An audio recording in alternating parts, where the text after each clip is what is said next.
Welcome to another video on Captain Brian's boat, Southernese, and this time we'll explain to you a little bit of how we get fresh water supply when we're out there in the sea. There's actually a technology where you can use regular electricity or solar electric or wind electric to actually produce not only drinking water but very pure drinking water. Some of it so pure that sometimes they recommend you add minerals in to make it a little less pure for the body. But the first stage of taking salt water and creating the miracle of drinking water from salt water is to pre-filter it. And that's what I have here. This is a micron, I think it's 10 micron, the filter. And so this sort of filters the big chunks, not too big chunks, but the medium chunks, let's say that, out of the water before it goes to the reverse osmosis. The water first goes through a core screen that gets the big chunks out. That screen then allows the water to come in here. This gets filtered, and then it goes into what's called a reverse osmosis, which is a real magic machine the way it does it. And it's a way of being able to run the water under pressure across a membrane that is so fine that the molecules of the water can penetrate through the membrane, but the salts, which are very, very small, are stopped, and things like sewage, pollutants, whatever. In fact, this process is used by water companies and water boards to actually, when treating sewage, if they want to use sewage eventually for drinking water, most health regulations require that you run it through reverse osmosis, because it removes such small particles that basically the only thing that makes it through the membrane is the water itself, and that's where you lose the minerals too. But it's quite a technology. It's energy intensive, so you've got to be able to produce energy, and that is why you're seeing it tied to power plants and stuff like that.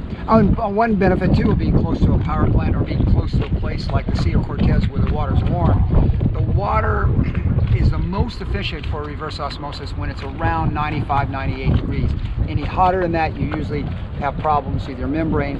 Any lower than that, the water is dense, and so the efficiency can be affected by the water temperature. But it really is an interesting little line, and we won't be able to show you the little squirt coming out, but it is basically looks like a drip with a little squirt at a time, and it adds up to, this small little unit is 40 gallons a day is all it produces, but that's enough for good drinking water, emergency water.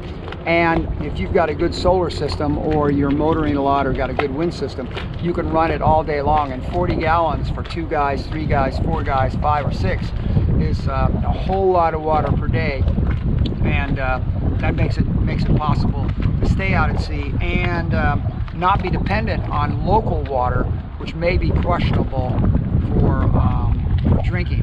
And you may ask, well, what happens if you don't produce enough of this? What we do on our boat is that we actually bring on domestic water and use it as our house water.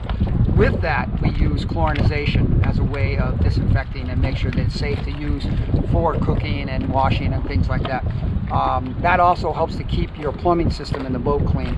And then we reserve the super clean water, the pure water, for the drinking water. We will have jugs and water bottles all over the boat, and especially when you're in places like the Sea of Cortez, you want lots of hydration. That means you have to have a lot of water for your crew.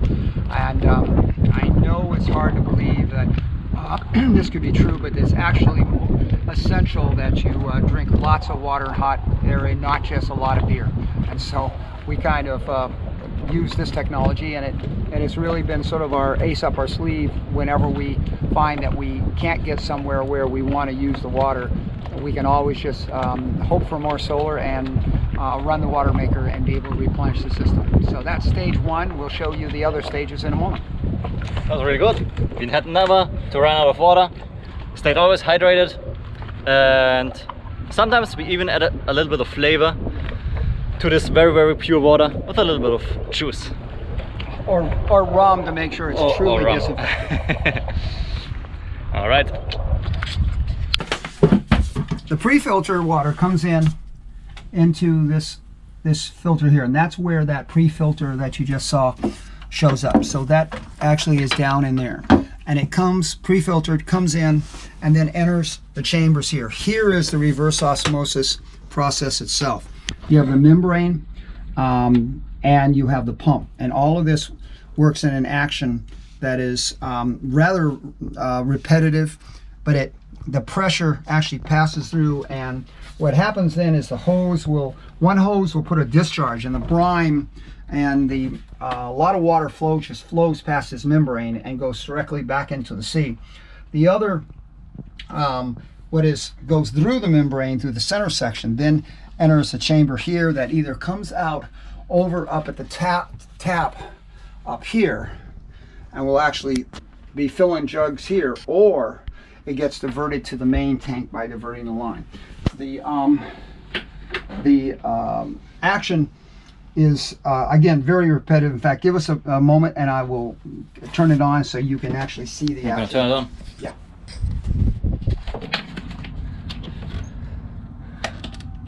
Watermaker's on. Okay. Now that you know the layout with the Watermaker, we'll show you just what it looks like when it's in action. And all it does is this constant repetitive motion. And that goes on for hours. That's why you don't put it in people's bunks. You don't put it where someone's got to be close to it unless you got a floor under it. So the floor goes on top of it. And that floor isn't soundproof right now, but it will be.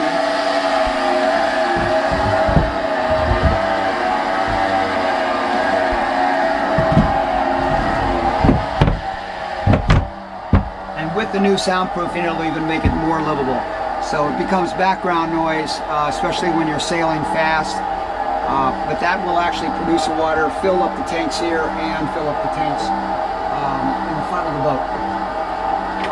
And that's the Watermaker. Our biggest challenge with the Watermaker, though, is we can make great water to drink, good pure water to drink, but we're still trying to figure out how to produce the wine and the beer from a Watermaker. That's our big challenge. So if any of you out there got ideas of how we can do this, it would really be appreciated. Make sailing a lot easier. We wouldn't have to stop every once in a while just to reprovision our drinking problem, which is running out of wine and beer.